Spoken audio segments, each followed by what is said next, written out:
विपद र विकासका साथमा Himalaya conservation group, Pulchowk, Lalitpur. Design Prolink private limited, Kupondole 10, Lalitpur. जिल्ला विकास समितिको कार्यालय, धादिङ। नमस्कार, कार्यक्रम विपद र विकासमा तपाईलाई हार्दिक स्वागत छ। यो कार्यक्रममा हामी विपद, त्यसका कारण, विपद व्यवस्थापन र दिगो विकासका पक्षमा विभिन्न सामग्रीहरू प्रस्तुत गर्ने गर्दछौं। दर्शकहरू, नेपाल जलस्रोतमा विश्वकै दोस्रो धनी राष्ट्रका रूपमा चिनिन्छ। उच्च हिमाली र पहाड़ी क्षेत्रबाट उत्पत्ति हुने सहित नेपालमा झण्डै 6000 नदीनाला रहेका छन्। यी नदीनालाहरूमा जलस्रोतको घनत्व हेर्दा प्राविधिक दृष्टिकोणले झण्डै 83,000 मेगावाट र आर्थिक सम्भाव्यता अध्ययनका आधारमा पनि कम्तीमा 42,000 मेगावाट बिजुली निकाल्न सकिने देखिन्छ। तर हामी कहाँ अहिले पनि कुल उत्पादन क्षमताको 2% को हाराहारीमा मात्रै उत्पादन भइरहेको छ। अझ भएका र बन्दै गरेका जलविद्युत आयोजनामा पनि निर्माण पूर्व गरिनुपर्ने अध्ययन अनुसन्धानमा पर्याप्त लगानी हुन नसक्दा ती आयोजना सुरक्षित र दिगो हुनेमा आशंका कायमै छ। कस्तो छ त नेपालमा जलविद्युतको विकास क्रम अनि यसमा पूर्व अनुसन्धानको अवस्था? हेरौं यो सामग्रीमा।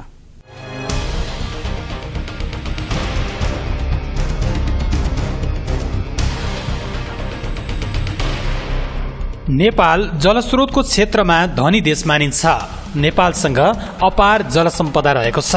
नेपालमा झण्डै 6000 नदीनाला बग्छन्। सन् 1960 भन्दा अगाडि नेपालमा उपलब्ध अपार जलस्रोतमा रहेको जलविद्युत उत्पादन क्षमता कति छ भन्ने थाहा थिएन। इन्जिनियर हरिमान श्रेष्ठले आफ्नो जलविद्युत सम्बन्धी पीएचडी को थेसिसमा पहिलो पटक सैद्धान्तिक रूपमा नेपालमा 83,000 मेगावाट जलविद्युत क्षमता रहेको कुरा अगाडि सारेका थिए। श्रेष्ठको अध्ययन अनुसार नै सैद्धान्तिक रूपले 83,000 मेगावाट बराबरको जलविद्युत क्षमता रहे पनि संविधान सभा व्यवस्थापिका संसदद्वारा गठित प्राकृतिक स्रोत र साधन समितिको वार्षिक प्रतिवेदन 2068 मा नेपालमा प्राविधिक तथा आर्थिक सम्भाव्यताका आधारमा 42,000 मेगावाट विद्युत उत्पादन गर्न सकिने आकलन रहेको उल्लेख छ।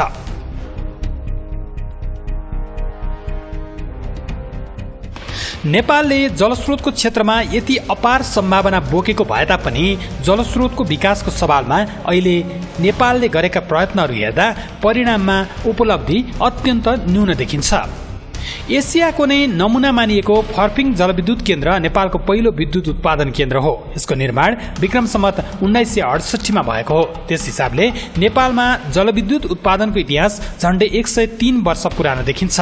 यति लामो इतिहास भए पनि अहिलेसम्म नेपालको कुल जलविद्युत क्षमताको जम्मा 2% भन्दा कम मात्र बिजुली उत्पादन भएको छ भने ऊर्जाको क्षेत्रमा जलविद्युतको योगदान जम्मा 2% हुनुले विद्युतको क्षेत्रमा सरकारको कछुवा चाललाई बताउनुका साथै जलविद्युतको विकास सरकारको प्राथमिकतामा नपरेको कुरा समेत प्रष्ट पार्छ।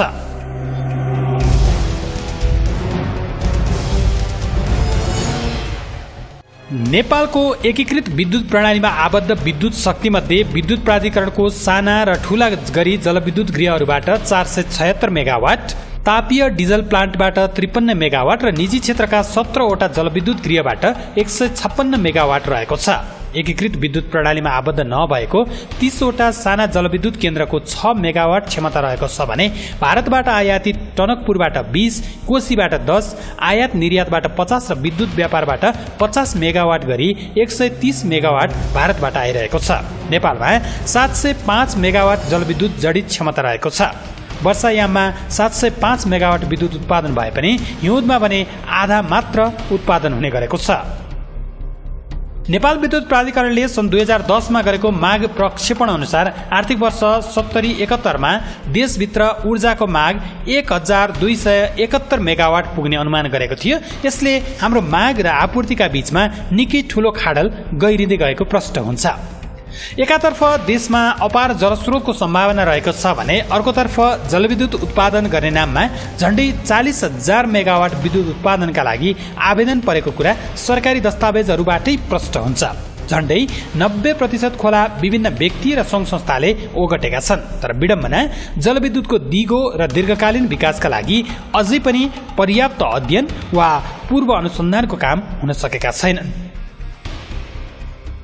हाइड्रोपावर प्रोजेक्टहरूमा चाहिँ जियोफिजिकल र जियोलोजिकल इन्भेस्टिगेसनहरूको विशेष महत्त्व रहने गरेको छ। यसको मेरुदण्ड भनेकै हाइड्रोपावर प्रोजेक्टको मेरुदण्ड भनेकै जियोलोजी हो। जियोलोजीलाई राम्रोसँग बुझ्न सकिन र त्यसको राम्रो अनुसन्धान नगरिकन कुनै पनि योजना बनायो भने त्यसले ठुलो घात गर्न सक्छ, त्यसले ठुलो एउटा दुर्घटना निम्ताउन सक्दछ।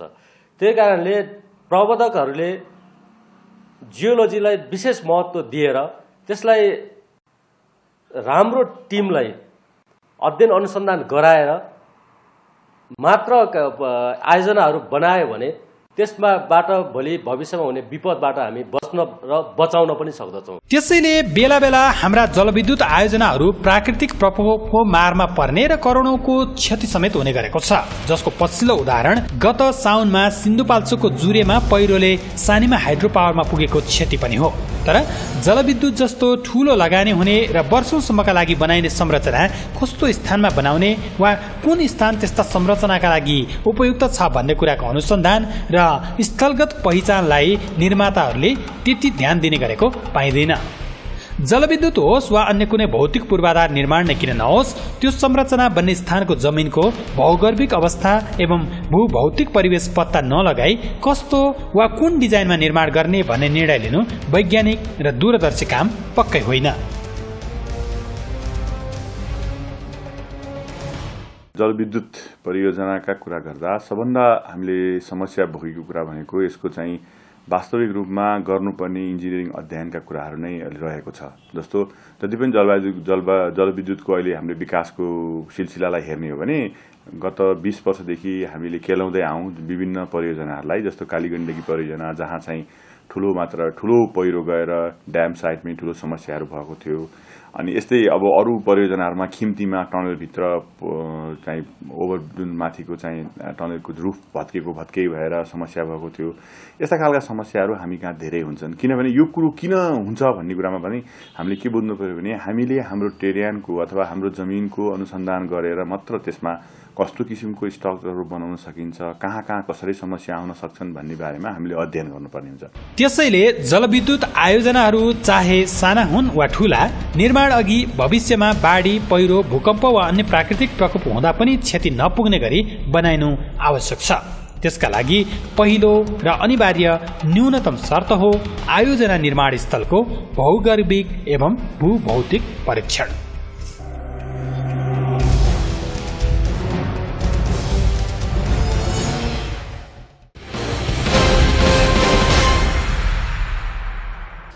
के तपाईँ कुनै आयोजनाको तयारीमा हुनुहुन्छ? जलविद्युत, पुल, सडक वा भवन, डिजाइनदेखि निर्माणसम्मको सम्पूर्ण कन्सल्ट्यान्ट सेवाका लागि design Prolink private limited, Kupondole 10 Lalitpur, सम्पर्क 526 1548।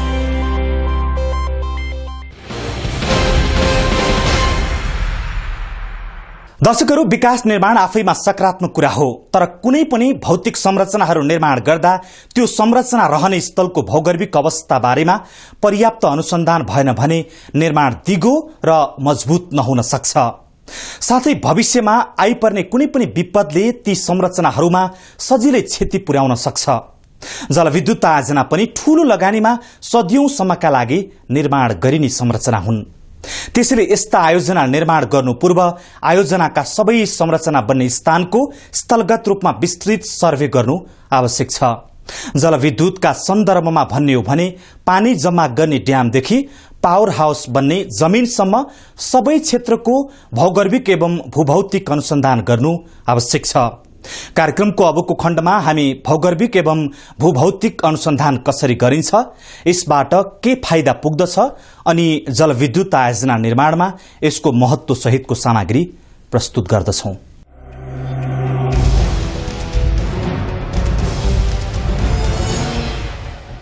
जलविद्युत आयोजना 1-2 वर्षका लागि मात्र बनाइदैन, न त न्यून पुँजी लगानीमै यस्ता आयोजनाहरू निर्माण र सञ्चालन हुन सक्छन्।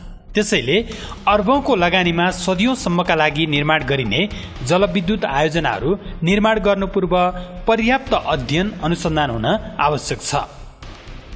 तर दुःखको कुरा भन्नुपर्छ, नेपालमा यस क्षेत्रका लगानीकर्ताहरूले अनुसन्धानमा गर्नुपर्ने लगानीलाई त्यति महत्त्व दिएको पाइँदैन, जसका कारण ठूलो लगानीमा भोलि आइपर्ने विपदले क्षति पुर्याउन सक्छ। इन्भेस्टिगेसनको क्रममा लाउने लगानीलाई कतिपय लगानीकर्ताले सहज रूपमा लिन सक्नु भएको छैन। तर त्यसले फ्युचरमा जब एउटा हाइड्रो पावर प्रोजेक्ट हामीले इम्प्लिमेन्ट गरिसकेका छौँ, त्यसपछि आउने समस्याहरू ट्याकल गर्न हामीलाई धेरै गाह्रो हुन्छ र त्यो जेनेरेसनमा समेत ठुलो क्षति पुर्याउन सक्छ। त्यसले गर्दाखेरि यस्ता मेरो विचारमा अलिकति पैसा बढी खर्च भए तापनि हामीले सुरुमै अध्ययनमा कुनै पनि त्रुटि अथवा चुक्न हुँदैन। हामी र अध्ययनमा हामी चुकेनौँ भने हामीले राम्रो जलविद्युत आयोजना हामी निर्माण गर्न सक्छौँ। विगतमा बनेका कतिपय जलविद्युत आयोजनाहरू र हाल निर्माणाधीन आयोजनाहरूले पनि भौगर्भिक र भूभौतिक अनुसन्धानमा ध्यान दिन नसक्दा उनीहरूको लगानी बालुवामा पानी बन्ने खतरा छ। एकातर्फ बन्नुपर्ने संरचना नै दिगो बन्दैन भने अर्कोतर्फ सामान्य विपदले पनि त्यस्ता आयोजनामा सजिलै क्षति पुर्याउन सक्छ। हामी कहाँ ड्याम बनाउने ठाउँ पाउनलाई हामीलाई धेरै मेहनत गर्नुपर्छ भन्ने कुरा हामी धेरै कमले बुझेका छौँ। जस्तो उदाहरणको लागि बुढी गण्डकीको जुन ठाउँमा अहिले हामीले ड्याम बनाउने भनेर हाम्रा सबै विज्ञ साथीहरूले जुन ठाउँ छान्नुभएको छ, त्यहाँ मैले प्रष्ट रूपमा के देखेको छु भने त्यहाँ दुईतिरैबाट चिप्लिरहेको ठुलो भीमकाय पहिरो छ। त्यो पहिरो आजभन्दा धेरै वर्ष पहिले चिप्लिएको हो, तर के भन्छ भने त्यो चिप्लिने प्रक्रिया कुनै मात्रामा कम मात्रामा कहीँ बढी मात्रामा हुने मध्येमा बुढी गण्डकीको विशेष गरी दायाँपट्टि अथवा लेफ्ट ब्याङ्कपट्टिको कुरा गर्दा त्यहाँ चाहिँ साँच्चीकै ठुलो समस्या छ र त्यो टनलको डेटाबाट पनि त्यो कुरा देखिएको छ। तर त्यसमा हामीले विस्तृत रूपमा अध्ययन गरेर सम्बन्धित विज्ञलाई लगेर देखाएनौँ, राम्रोसँग बुझेनौँ कुराहरू भनेर हामीले निर्माणका काम सुरु गऱ्यौँ भने हाम्रो निर्माण दिगो हुन सक्दैन, धेरै खर्च लाग्छ। त्यसैले यो पार्टमा हामी चुकेका छौँ भन्ने कुरा हामी सबैले विचार गर्नु पर्यो। मूलतः जलविद्युत उत्पादनका लागि भिरालो भूसतहमा पानीलाई उचाइबाट तल खसाल्नुपर्ने हुन्छ। यसकारण पनि पहाडी क्षेत्र जलविद्युत उत्पादनका लागि सबैभन्दा उपयुक्त क्षेत्र मानिन्छ। तर जहाँ सम्भावना हुन्छ त्यही चुनौती पनि। उच्च पहाडी क्षेत्रमा नयाँ पहाडहरू त्यति बलिया नहुने भएकाले सम्बन्धित क्षेत्रको जमिन कतिको उपयुक्त छ संरचना निर्माणका लागि भन्ने पत्ता लगाउन पनि भूभौतिक सर्वेक्षण नै एकमात्र उपाय हो। जो सर्फेसमा देखिएको छैन, जो चाहिँ जमिनमा देखिँदैन होइन, यो माथि हामीले डाँडा मात्रै देख्छौँ। हो, त्यो डाँडामा चाहिँ होइन माथिबाट माटोले छोपे जस्तो देखिन्छ, तर त्यहाँभित्र त चट्टानहरू छ। अनि हामीले बनाउने बाँध चाहिँ चट्टानको फाउन्डेसनमा अथवा चट्टानमा बस्यो भने त्यो चाहिँ के अरे होइन लामो समयसम्म टिक्ने दिगाउ हुने हुन्छ भने माटोमा बस्यो अथवा पहिरोमा चाहिँ बस्यो भने चाहिँ त्यो चाहिँ छिटै भत्किने होइन। अनि त्यसले चाहिँ हाम्रो चाहिँ लगानी डुब्ने अनि हामीले गरेको मेहनत सबै खेर जाने हुने भावनाले हामीले चाहिँ जमिन मुनि के कस्तो चट्टानहरू छ अथवा चाहिँ त्यो चट्टानहरूको कतिको बलियो छ, त्यसको स्ट्रेङ्थ होइन, त्यसको नेचर कस्तो छ भन्ने कुरा पत्ता लगाउन हामीले भूभौतिकी होइन अनुसन्धान, जसलाई हामी जियोफिजिकल इन्भेस्टिगेसन भन्छौँ, त्यो गर्ने हामीले चाहिँ गरिरहेछौँ।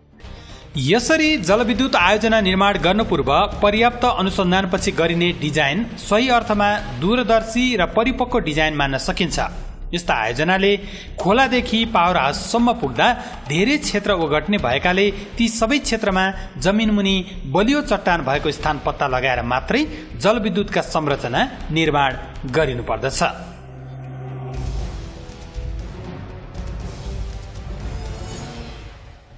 यति महत्त्वपूर्ण अनुसन्धानका लागि गरिने इलेक्ट्रिक रेजिस्ट्रिभिटी सर्वे कसरी गरिन्छ त एकपटक स्थलगत रूपमै हेरौँ न। हामी चाहिँ यो लिपिङ खोलाको तीरमा लिपिङ खोला हाइड्रो पावरको भूभौतिकीय अध्ययनको क्रममा यहाँ हामी आज भेला भएका छौँ। यस क्रममा चाहिँ नै हामीहरूले प्रयोग गर्ने भूभौतिकीय विधि भनेको इलेक्ट्रिकल रेजिस्टिभिटी टोमोग्राफी सर्वे भन्छ यसलाई। त्यो भनेको त्यसलाई छोटकरीमा ERT भनिन्छ। त्यो भनेको सर्फेसबाट विद्युतीय धारा करेन्ट पठाएर जमिनभन्दा मुनि रहेका विभिन्न पदार्थहरू, ती चट्टान हुन सक्छन्, ती माटो हुन सक्छन्, अथवा ती चाहिँ पहिले कुनै समयमा चाहिँ आएको पहिरोले थुपारेका ठुला ठुला गिटीहरूको चाहिँ थुप्रो हुनसक्छ। त्यसको चाहिँ त्यसको थिकनेस अथवा त्यो कहाँसम्म छ, कति छ भन्ने कुरो एकातिर त्यो आउँछ भने विभिन्न पहिरोहरू अथवा चाहिँ विभिन्न फल्टहरूको चाहिँ जुन स्लिप सर्फेस हो त्यसलाई पनि हामीहरूले यो इलेक्ट्रिकल रेजिस्टिभिटी टोमोग्राफी अथवा ERT सर्वेबाट चाहिँ पत्ता लगाउँछ। आयोजना निर्माण त गर्नु नै छ, तर पर्याप्त अध्ययन अनुसन्धान बिना गरिने निर्माणले अपेक्षित र सुखद परिणाम नदिन पनि सक्छ।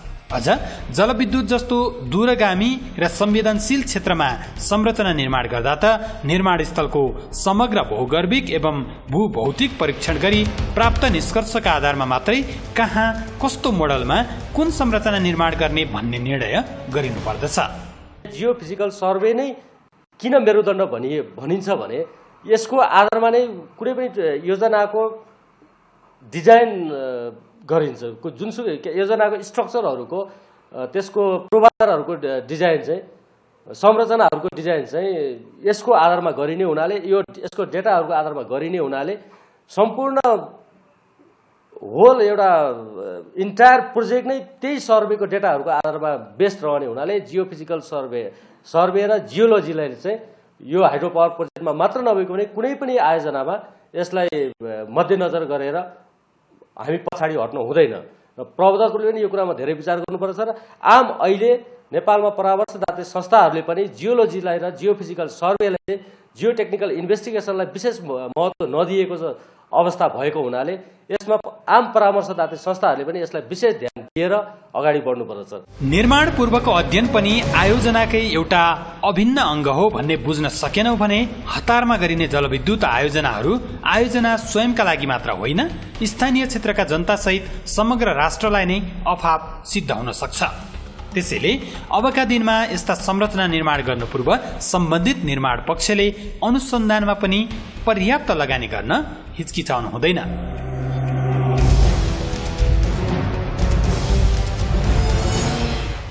कार्यक्रम विपद र विकासमा हुनुहुन्छ तपाईहरू। जलविद्युत निर्माणका क्रममा पूर्व अनुसन्धानमा आइपर्ने पद्धति र विपदबाट आयोजनालाई जोगाउन गर्नुपर्ने अनुसन्धानका विषयमा आजको कार्यक्रममा हामी यहाँहरूलाई विषयहरू प्रस्तुत गरेका छौं। दर्शकहरू, भूभौतिक परीक्षणका लागि विद्युतीय प्रवाह गरेर जमिन मुनिको चट्टानको अवस्था पत्ता लगाउने इलेक्ट्रिक रेजिस्टिभिटी टेपोग्राफी पद्धति नेपालमा आएको करिब 1.5 दशक मात्र भएको छ। तर यसले दिने निष्कर्ष जलविद्युतको संरचना निर्माणमा सहायक सिद्ध हुने भएपछि अनुसन्धानमा लगानी गर्नुपर्नेमा सचेत परामर्शदाता एवं लगानीकर्ताहरूले यसलाई आयोजनाको अङ्ग बनाउन थालेका छन्। यसरी भूगर्भिक एवं भूभौतिक परीक्षणको सम्पूर्ण अनुसन्धान प्रक्रिया पूरा गरेर सिन्धुपाल्चोकको तातो पानीमा निर्माणाधीन लिपिङ हाइड्रो पावरले सुरक्षित निर्माणको बाटो समातेको छ। कसरी गरियो लिपिङमा सर्वे स्थलगत रिपोर्ट सहितको यो सामग्री अबको पालोमा।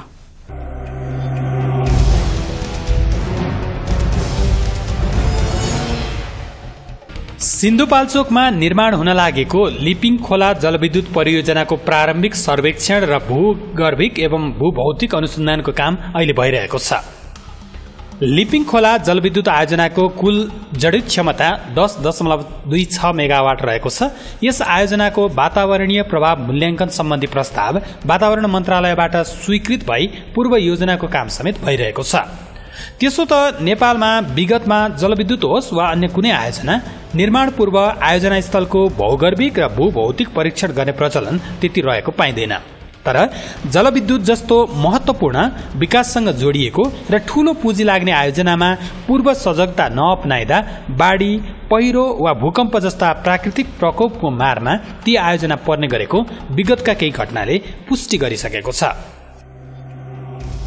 गत वर्षमा नै सिन्धुपाल्चोककै जुरेमा गएको पहिरोले सानीमा हाइड्रोको ड्याममा क्षति पुर्याएपछि करिब 6 महिना प्रसारण अवरुद्ध हुन पुग्यो। यस्ता क्षतिबाट जोगाउन र सही स्थानमा जलविद्युत आयोजनाको संरचना निर्माण गर्न ड्यामदेखि पावर हाउससम्मका सबै संरचना निर्माण गरिने जमिनको भूबनावट, भूभौतिक अवस्थिति तथा भौगर्भिक वस्तुस्थिति पत्ता लगाउनु अत्यन्त जरुरी हुन्छ। हो, लिपिङ खोला जलविद्युत आयोजनामा अहिले त्यही भौगर्भिक र भूभौतिक परीक्षणको काम भइरहेको छ। भूभौतिक परीक्षणबाट लिपिङ हाइड्रोको पावर हाउस बन्ने स्थानदेखि पेनिस्टक बिछ्याउने मार्ग एवं ड्याम बन्ने लगायतका सबै क्षेत्रहरूमा अहिले योजनापूर्वक अनुसन्धानको काम भएको छ।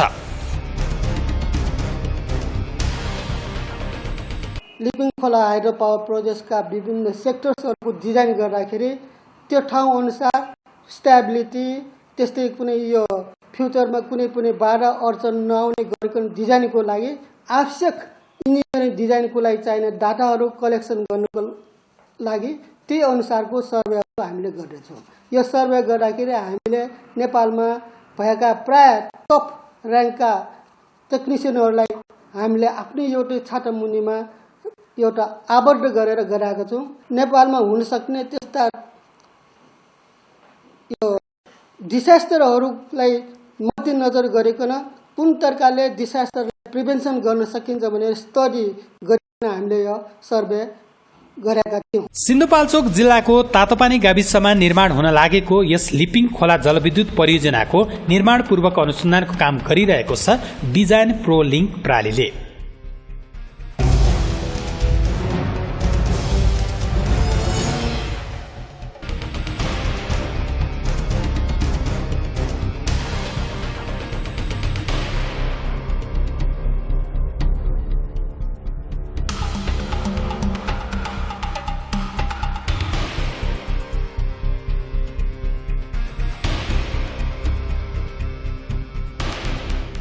यसरी लिपिङ हाइड्रोको निर्माण पूर्व नै पावर हाउसदेखि ड्यामसम्म बन्ने विभिन्न स्थानको पूर्व अनुसन्धान भूभौतिक परीक्षण मार्फत गरेर कुन स्थानमा कस्तो संरचना कसरी निर्माण गर्ने भन्ने यकिन गरिँदैछ। यसका लागि जमिनभित्र विद्युतीय तरंग प्रवाह गरेर इलेक्ट्रिक रेजिस्टिभिटी सर्वे मार्फत समग्र आयोजना स्थलकै भूभौतिक परीक्षण समेत गरिसकिएको छ। सिभिल इन्जिनियरिङ स्ट्रक्चर बनाउँदाखेरि अब यो पहाडी टेरेनमा बनाउनु पर्ने हुन्छ। नेपालको कुरा गर्दाखेरि यहाँको भूभौतिकी के अरे भौगर्भिक रातल चाहिँ अलिक कम्प्लिकेटेड भएको हुनाले ती स्ट्रक्चरहरू बनाउँदाखेरि त्यस्ता ठुला डिसास्टरहरूले ठुला प्रकोपहरूले पहिरोहरूले अथवा चाहिँ भूकम्पहरूले तिनीहरूलाई ठुलो क्षति नगरोस् भन्ने किसिमले हामीले ती इन्जिनियरिङ स्ट्रक्चरहरूको साइट तिनीहरूलाई बनाउनु पर्ने ठाउँ खोज्नुपर्ने हुन्छ जुन चाहिँ भौगर्भिक दृष्टिकोणबाट राम्रो होस् र भोलि चाहिँ कुनै पहिरो गएको खण्डमा अथवा भूकम्प गएको खण्डमा त्यसले चाहिँ ठुलो क्षति ती स्ट्रक्चरहरूको नगरोस् भन्नका लागि भौगर्भिक र चाहिँ भूभौतिकीय अनुसन्धान अत्यन्तै आवश्यक हुन्छ यस्ता स्ट्रक्चरहरूमा। यसरी लिपिङ हाइड्रो पावरमा नेपालकै दक्ष र अनुभवी भूगर्भविद इन्जिनियर एवं विशेषज्ञहरूको संलग्नतामा आयोजना निर्माण पूर्वको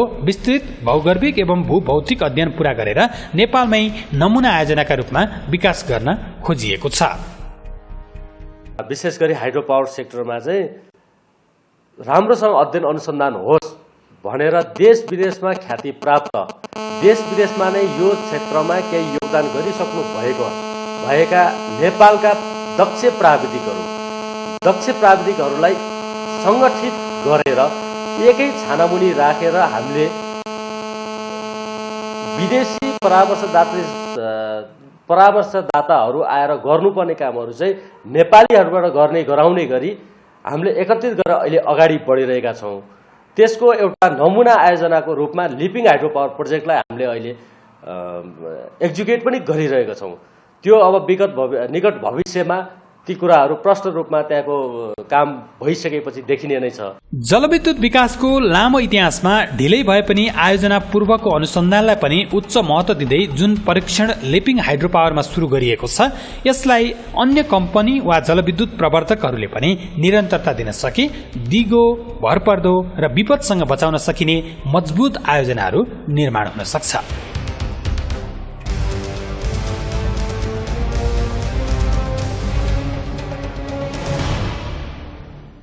पक्कै पनि जलविद्युत आयोजना थोरै लगानीमा बन्न सक्दैन, तर करोडौंको लगानीमा विद्युत आयोजना बनाउँदा पनि अध्ययन अनुसन्धानमा पर्याप्त लगानी गर्नेतर्फ लगानीकर्ताहरूको त्यति ध्यान पुगेको पाइँदैन।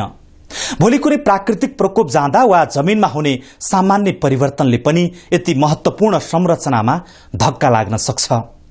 त्यसरी पनि महत्वपूर्ण विकास निर्माणमा पूर्व अनुसन्धानलाई व्यवस्था गर्नु भनेको हात्ती छिर्यो पुच्छर अड्किनु बराबर हो। विगतमा अनुसन्धानमा ध्यान दिन नसक्दा संरचनामा पुगेका क्षतिबाट पाठ सिक्दै अब कुनै पनि संरचना निर्माण गर्दा अनुसन्धानमा लगानी गर्नु जरुरी देखिन्छ। यिनै सामग्रीसँगै आजका लागि हामी कार्यक्रमको अन्त्यतिर आइपुगेका छौं।